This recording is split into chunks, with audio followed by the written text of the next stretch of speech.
Assalamualaikum students. Now we are going to discuss about microbodies, and microbodies are, as the name indicated, that these bodies are smaller bodies. ठीक है? So micro means smaller and bodies mean obviously bodies. So these are the smaller bodies. Now why they are called as smaller bodies? Because our cell is also very small in structure and we cannot observe anything lies inside the cell without the aiding of microscope. So how and why do we call them microbodies? Because these peroxisome and glyoxysomes, these two are the microbodies present in our cells, in organisms, and they are named as microbodies because they are approximately 0.5 micrometer or less in diameter. So these are very small and denser, so we call them microbodies. Okay? So we have to discuss with our two microbodies here. First is peroxisome and the other are glyoxysome. But आपको याद होगा कि हमने पढ़ा था lysosomes की formation में कि हमारे पास जो प्रोटीन्स बनते हैं वो आर से बनते हैं. ठीक है? सो आर हमारे पास प्रोटीन्स की फॉर्मेशन करता है. ये प्रोटीन्स जो है वो ट्रांसपोर्ट वेसिकल में आ जाते हैं और ये ट्रांसपोर्ट वेसिकल लेके उनको आता है गोल्जी बॉडीज या गोल्जी ऑपरेटर्स के पास. और गोल्जी बॉडी के अंदर जब उनकी मॉडिफिकेशन एंड पैकेजिंग हो जाती है तो हमारे पास एक वेसिकल बन जाता है जिसको हमने नाम दिया था लाइसोसोम्स का. ठीक है? So same is the formation in case of कह सकते हैं आप पेरोक्सिसोम्स एंड ग्लायोक्सिसोम्स. ठीक है? As the structure of the peroxisome and glyoxysome both are similar to lysosome as they are Golgi vesicles, but आप ये कह सकते हो कि इनके अंदर जो enzymatic system होता है they make them different from each other. As अगर के इसके अंदर वेसिकल के अंदर आपके पास हाइड्रोलाइटिक एंजाइम्स और ऐसे फॉस्फेटेज है तो we will call them lysosomes. If they have oxidase, catalases and urate, then we call them peroxisomes. And if along with these enzymes it has glycolic acid oxidase, then we name them glyoxysomes. ठीक है? So all these vesicles all these microbodies are same in structure, but they are different in their chemical composition as they have different enzymatic system. ठीक है? So we can say that these are similar to lysosomes in their structure, but they are very different from lysosomes as their enzymes are different from lysosomes. ठीक है? So peroxisome, the first and very important as well, many times have been asked in board exams. So peroxisomes are small subcellular bodies. Subcellular means कि आपके पास ये cell के organelles नहीं है, they are burned off as an organelle. और आप ये कह सकते हो कि ये गोल्जी वेसिकल्स के फॉर्म में इनकी फॉर्मेशन होती है and present in the eukaryotes, and they are present in all types of eukaryotic organism, whether they are plants, whether they are animals, algae, fungi. Every organism, every eukaryotic organisms have peroxisomes, but they are absent in bacteria and cyanobacteria as they are prokaryotes. Okay? Then comes its nomenclature. So with a nomenclature means naming. So it is named due to the formation and breakdown of hydrogen peroxide. They are named as peroxisome due to the breakdown of these peroxides into water and then oxygen. ठीक है? हमारी body के अंदर भी hydrogen peroxide की formation होती है, plants में भी हाइड्रोजन पेरोक्साइड की फॉर्मेशन होती है. सो उन दोनों के अंदर जो हाइड्रोजन पेरोक्साइड है उनका इफेक्ट जो है वो क्रूसिव होता है, हार्मफुल होता है, टॉक्सिक होता है. सो इसको ये डिटॉक्सिफाई कर देते हैं वाटर एंड ऑक्सीजन के अंदर. So obviously both water and oxygen are not harmful for our cells. So we can say that they are helpful in the detoxification of hydrogen peroxide into water and then oxygen. ठीक है? So याद रखिएगा, it is due to the formation. ये बनाते भी हैं, peroxisome में इनकी formation भी होती है, and inside the peroxisome they have the enzymes which degraded the hydrogen peroxide into water and oxygen again. ठीक है? So this is the reversible process which carry out inside the peroxisomes. Then discovery. So they are also discovered by the Tube and his co-worker in 1965. In some book it is also mentioned as 1967, but the most appropriate is 1965, and they were discovered from the liver cell. So it means they are present in animals as well. Okay? Then size beta, so they are approximately 0.5 micrometer in size, as they have very less diameter, so they are named as microbodies. Okay? Then comes its structure. So they are single membrane enclosed cytoplasmic organelle. इसलिए कहा जाता है इसको single membrane, क्योंकि आपने पढ़ा है Golgi vesicle का जो वेसिकल होता है वो सिंगल मेम्ब्रेन होता है, डेंस अपीयर होता है। मतलब आप लाइसोसोम्स को देखते हैं तो दे आर फाउंड ऑफनली in the cells but they are denser, यानी एक जगह पे कहीं पे इनकी एक्युमुलेशन इंक्रीज हो सकती है। Contain crystalline core.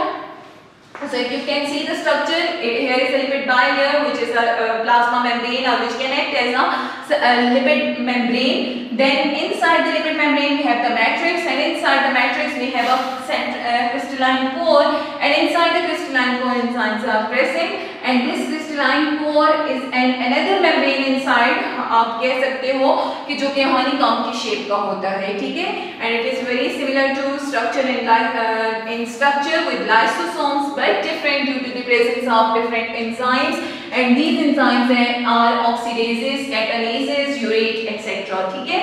So these enzymes are present because they perform the functions in the animals and plants, and especially in peroxisomes. Okay. So in animals they are present in liver and kidneys where they carry out the process of detoxification, and in detoxification they convert the hydrogen peroxide into water and oxygen. ठीक है. And same detoxification process can be carried out in the plants in the leaves. Okay. Then in plants a very important process that is called photorespiration. A very important short question as well, but it is given in detail in your chapter number 4. But here we will just discuss the few important things about photorespiration. So बेटा आप देखिए, आपको नाम से समझ आ रहा होगा कि photo mean light and respiration mean oxidation of food. ठीक है, या oxidation of organic molecule. अब देखिए लाइट की प्रेजेंस में जब ऑक्सीडेशन ऑफ ऑर्गेनिक मॉलिक्यूल होता है, RUBP यहाँ पे मैंने लिखा है, इसका मतलब है राइबुलोज बाइफॉस्फेट. ठीक है, राइबुलोज बाइफॉस्फेट ये आपके पास आप ये कह सकते हो कि प्रिकर्सर होता है ग्लूकोज बनाने के लिए स्ट्रोमा में. तो अब देखो ribulose is a 5 carbon sugar. ठीक है, इस 5 कार्बन शुगर के साथ 2 फॉस्फेट ग्रुप मौजूद हैं. तो अगर आप इस शुगर का स्ट्रक्चर ड्रॉ करें 1 2 3 4 एंड देन 5, तो इसके 5th और 1st कार्बन के ऊपर फॉस्फेट ग्रुप प्रेजेंट होता है. That's why it is called as ribulose biphosphate. So it is a sugar when it reacts with the oxygen instead of carbon dioxide. ठीक है, normally इसने कार्बन डाइऑक्साइड के साथ react करना है. So when it reacts with carbon dioxide it forms the PGA phosphoglyceric acid and continues the dark reaction. ठीक है, या कैल्विन साइकिल आप जिसको कहते हो फोटोसिंथेसिस का, उसको ये कैरी आउट करता है. लेकिन अगर प्लांट्स के अंदर डेफिशिएंसी ऑफ कार्बन डाइऑक्साइड हो, now how this deficiency of carbon dioxide is created inside the plants. सो बेटा देखें कि जब हॉट रीजन्स होते हैं, हॉट क्लाइमेट के प्लांट्स होते हैं, तो डे टाइम में वो अपने स्टोमेटा को क्लोज कर लेते हैं. क्यों स्टोमेटा को क्लोज करते हैं? ताकि उनके अंदर से ज्यादा ट्रांसपायरेशन ना हो और उनमें विल्टिंग या वेदरिंग ना हो जाए. सो उसको बचाने के लिए उन्होंने अपने स्टोमेटा को तो क्लोज किया, लेकिन आपको ये पता है कि स्टोमेटा के थ्रू कार्बन डाइऑक्साइड इन होती है और ऑक्सीजन जो है वो आउट होती है. So it means carbon dioxide cannot enter into the plant cell and oxygen cannot leave the plant cell as the stomata are closed. So if the stomata are closed and the plant cannot be able to gain the carbon dioxide and release the oxygen, so inside the chloroplast RUBP reacts with the oxygen and forms a molecule that is called glycolate. ठीक है, and then glycolate will gone into the peroxisome where it will be converted into glycosylate and glycine. Then glycine will go into the mitochondria where it forms the serine. ठीक है, सो बेटा ये तो हमारे पास different structure form बनेंगे जब हम photo respiration को डिटेल में पढ़ेंगे. अभी सिर्फ आपने उसका ये रिएक्शन याद रखना है कि फोटो रेस्पिरेशन ये होती है कि when carbon dioxide is insufficient in the plant, then ribulose biphosphate, a precursor which has to react with the carbon dioxide to form the PGA to carry out the dark reaction. Instead of that, it reacts with oxygen to form the glycolate, and glycolate will goes into the peroxisome where it forms the glycine, and glycine will goes into the mitochondria where it forms the serine and amine. But no ATP is produced here. No ATP. आप usually देखते हो कि respiration में ATP बनता है, लेकिन यहाँ पे ATP नहीं बनता, so it is considered as a waste process. Okay, लेकिन आपने याद रखना है कि फोटो रेस्पिरेशन जो है वो 3 ऑर्गेनेल्स के अंदर होता है, क्लोरोप्लास्ट, पेरोक्सिसोम्स एंड माइटोकॉन्ड्रिया. सो आप तीनों के रोल में इसको लिख सकते हैं. ठीक है. देन बेटा बीटा ऑक्सीडेशन. बीटा ऑक्सीडेशन का मतलब होता है कि जो हमारे long chain of fatty acids होते हैं, जैसे अगर आप देखें तो ओलिक एसिड को अगर आप देख लो तो ओलिक एसिड में 18 कार्बन है. 18 कार्बन का मतलब है कि ये जब ब्रेक होगा तो इससे 108 ATPs प्रोड्यूस होंगे. ठीक है. तो ये जो ATP प्रोड्यूस होती हैं ये भी आपके 4th चैप्टर में गिवन है.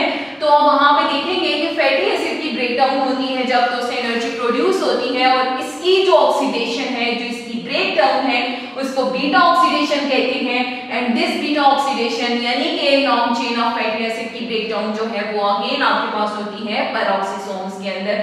So that was about peroxisome. In animals they carry out the process of detoxification. In plants along with detoxification it also carry out the process of photorespiration, and beta oxidation occurs both in plants and animals. Okay. Then we have next subcellular organelle, that is the glyoxysome, and this glyoxysome is named because it contains the glycolic acid oxidase. ठीक है. यानी है तो ये भी peroxisome ही है, peroxisome के जैसा ही स्ट्रक्चर है. So it is named as specialised peroxisome. ठीक. But these are different from peroxisome as the enzymes of the peroxisomes are present here, but along with that it contain another enzyme, set of enzyme, that is called glycolic acid oxidase, and this glycolic acid oxidase is beneficial for glyoxylate cycle, which we are going to discuss. Okay. Then again, so they are present in plants and fungi. याद रखिएगा कि peroxisomes are present in every type of eukaryotic organism, but glyoxysomes are only present in plants and fungi, and they are present for a shorter period. और कब present होते हैं? जब इनको germination की जरूरत होती है. अगेन वेरी इंपॉर्टेंट MCQ कि आपको एक लार्जर प्लांट के अंदर ग्लायोक्सिसोम नहीं मिलेंगे. They are present in a plant like आप कह सकते हो कि जब उसमें सिर्फ सीड को जर्मिनेट करवाना होता है तो उस टाइम पे उनके अंदर प्रेजेंट होते हैं. Then it goes away and their functions are to be carried out by the peroxisomes or the other organelles. ठीक है. देन बेटा स्ट्रक्चर तो सिमिलर है पेरोक्सिसोम की तरह. हाँ, एंजाइम आपने डिफरेंट लिखने हैं इसमें कि it contain the glycolic acid oxidase. So roles involve in the metabolism. Fatty acid को कन्वर्ट करता है सक्सिनेट में. मेटाबॉलिज्म में दोनों प्रोसेस हो सकते हैं, एनाबॉलिज्म भी और कैटाबॉलिज्म भी. ठीक है. और फिर conversion of fatty acid to carbohydrate, a very important role, and this role helps them in germination, helps the plant to carry out their germination. क्योंकि आपको पता है कि सोयाबीन है, मस्टर्ड है, इस तरह के जितने भी सीड्स होते हैं उनमें ऑयल या लिपिड ज्यादा होते हैं. सो उन फैटी एसिड्स को, ऑयल जो होते हैं वो भी फैटी एसिड्स हैं, उन फैटी एसिड्स को, और अनसैचुरेटेड फैटी एसिड्स होते हैं, उनको कन्वर्ट किया जाता है कार्बोहाइड्रेट्स के अंदर by a cycle that is called glyoxylate. ठीक है. अब जैसे मैंने आपसे कहा यहाँ पे भी कि ओलिक एसिड जो है उसमें 18 कार्बन है. तो आप देखो बेटा जब 18 कार्बन है तो वो ब्रेक होगा एसिटाइल को ए में. एसिटाइल में 2 कार्बन होते हैं. ठीक है. एसीटेट में. तो अगर वहां ओलिक एसिड में 18 कार्बन है, यानी एक लिपिड है आपके पास ओलिक एसिड जिसमें 18 कार्बन है, तो इट मींस कि वो 9 एसिटाइल को ए में डिवाइड होगा. ठीक है. और 9 दफा ये साइकिल चलेगा तो आपके पास 9 टाइम्स ग्लूकोज की फॉर्मेशन भी होगी. ठीक. सो अब देखें एसिटाइल को ए, ये एसिटाइल को ए जब रिएक्ट करता है ऑक्सैलो एसीटेट के साथ तो बेटा ये बनाता है सिट्रेट. ठीक है. सिट्रेट जो है ये 6C मॉलिक्यूल है. 6C क्यों बना? क्योंकि 4C ऑक्सैलो एसीटेट है, 2C आपके पास एक एसिटाइल को ए है. ठीक. ये दो रिएक्ट कंडेंसेशन रिएक्शन होता है, वाटर लॉस और मॉलिक्यूल बन गया citrate that is 6C. Then citrate is isomerized. Isomerization का मतलब आपको पता होगा कि उसका मतलब होता है कि स्ट्रक्चर डिफरेंट हो जाए, केमिकल फार्मूला वही रहेगा, ठीक है। सो ये भी 6C का मॉलिक्यूल है। नाउ ये 6C मॉलिक्यूल अब क्रेब्स साइकिल से ये डिफरेंट है, अच्छा, जो आप रेस्पिरेशन में पढ़ोगे। यहाँ पे आइसोसिट्रेट जो बना है वो दो ब्रेक डाउन होगी उसकी। किसमें ब्रेक डाउन होगी? एक आपके पास बनेगा ग्लाइऑक्सिलेट जो कि 2C का मॉलिक्यूल है, और एक बनेगा सक्सीनेट जो कि 4C का मॉलिक्यूल है, ठीक है। और ये ब्रेक डाउन जो आइसोसिट्रेट की हो रही है, this is done by an enzyme isocitrate lies. So lyase will broken down the isocitrate into glyoxylate and then the succinate. So beta glyoxylate will again react with the acetyl CoA at it has 2 carbon. So both of 2 carbon and 2 carbon they react together and form the malate that is 4 carbon structure, ठीक है। And along with that this succinate will oxidize। oxidize का मतलब होता है hydrogen को loss करेगा, तो वो FAD आपका एक मॉलिक्यूल होता है, उसके साथ अटैच होकर FADH2 बनाएगा। फ्यूमेरेट बना, fumarate is again 4C molecule, उसके साथ वाटर ऐड होता है तो मेलेट बन जाता है। इट मींस कि यहाँ पे दो तरीके से मेलेट बन सकता है। ग्लाइऑक्सिलेट के साथ एसिटाइल CoA रिएक्ट करे तो भी मेलेट बनेगा, और सक्सीनेट की ऑक्सीडेशन हो के हाइड्रेशन हो तो भी मेलेट बनेगा, ठीक है। देन मेलेट जो है उसकी ऑक्सीडेशन होती है। ऑक्सीडेशन आपने याद रखना है, लॉस ऑफ हाइड्रोजन को कहते हैं यहाँ पे। तो यहाँ पे जो सबस्ट्रेट है जो हाइड्रोजन को गेन करेगा वो NAD है, ये NADH2 बनाएगा, मॉलिक्यूल आपके पास दोबारा ऑक्सैलो एसीटेट आ जाएगा। अब दो मैकेनिज्म हो सकते हैं, या तो ये ऑक्सैलो एसीटेट और एसिटाइल CoA दोबारा रिएक्ट करें और सिट्रेट बनाएं, और या ये हो कि ऑक्सैलो एसीटेट और जो आपके पास एसिटाइल है ये दोनों रिएक्ट करें और हमारे पास ग्लूकोज बना दें, ठीक है। सो ये जो कन्वर्जन ऑफ फैटी एसिड है टू ग्लूकोज या कार्बोहाइड्रेट, इसको हम बोलेंगे ग्लाइऑक्सिलेट साइकिल, ओके। सो बेटा ग्लाइऑक्सिलेट साइकिल के एंड पे हमारे पास एनर्जी प्रोड्यूस होती है, क्योंकि ग्लूकोज जितनी दफा ब्रेक करेगा उतनी दफा एनर्जी प्रोड्यूस करता है, और एक ग्लूकोज का मॉलिक्यूल 36 ATP एनर्जी मॉलिक्यूल्स को प्रोड्यूस करता है। सो हम ये कह सकते हैं कि हमारे पास ज्यादा अमाउंट में एनर्जी जो है वो प्रोड्यूस होती है प्लांट्स के अंदर, और वो एनर्जी उनको चाहिए होती है उनकी जर्मिनेशन के लिए। जरूरी नहीं है कि आप इसको अपनी बुक में अपने पेपर्स में ड्रॉ करें। हाँ, इट इज गुड कि अगर आपको बनाना आ जाए, और मुश्किल नहीं है, आप प्रैक्टिस करेंगे तो आपको बनाना आएगा। बट अगर कहीं से कोई गलती हो रही है तो प्लीज इसको मत ड्रॉ कीजिएगा, ठीक है। और FAD का मतलब होता है फ्लेविन एडेनिन डाइन्यूक्लियोटाइड, और NAD का मतलब होता है निकोटिनामाइन एडेनिन डाइन्यूक्लियोटाइड। ये दोनों हम सेकंड चैप्टर में पढ़ेंगे, लेकिन यहाँ पे बस सिर्फ इतना बताना था कि किस तरह से आपके पास एसिटाइल CoA जो है वो बनता है, और वो कैसे जाके ऑक्सैलो एसीटेट के साथ रिएक्ट करके ग्लूकोज की फॉर्मेशन करता है, या conversion of fatty acid to carbohydrate कैसे होती है। सो कैसे होती है? फैटी एसिड ब्रेक होगा एसिटाइल CoA में, एसिटाइल CoA जो है वो ऑक्सैलो एसीटेट के साथ रिएक्ट करके या इम्यून रिएक्शन करेगा या इम्यून रिएक्शन करके ग्लूकोज की फॉर्मेशन कर देगा, ठीक है। So that was about the microbodies both peroxisomes and glyoxysomes. अब देखिए दोनों में सिमिलैरिटीज क्या हैं कि पेरोक्सिसोम और ग्लाइऑक्सिसोम दोनों जो है वो सब सेलुलर बॉडीज हैं, दोनों स्ट्रक्चर में लाइसोसोम से डिफरेंट है, दोनों एंजाइम्स की नेचर में लाइसोसोम से डिफरेंट है।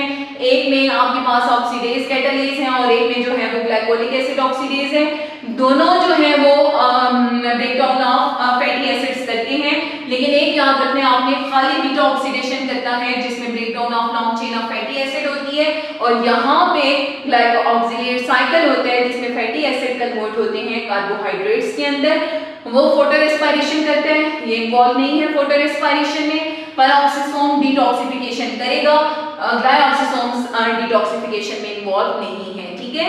So their structure are same but their function is different due to the presence of different enzymes, ठीक है। So that was about peroxisome and glyoxysomes. Both are important as far as their MCQs are concerned and they are important for your board exam as well, okay. Best of luck, have a nice day, Allah.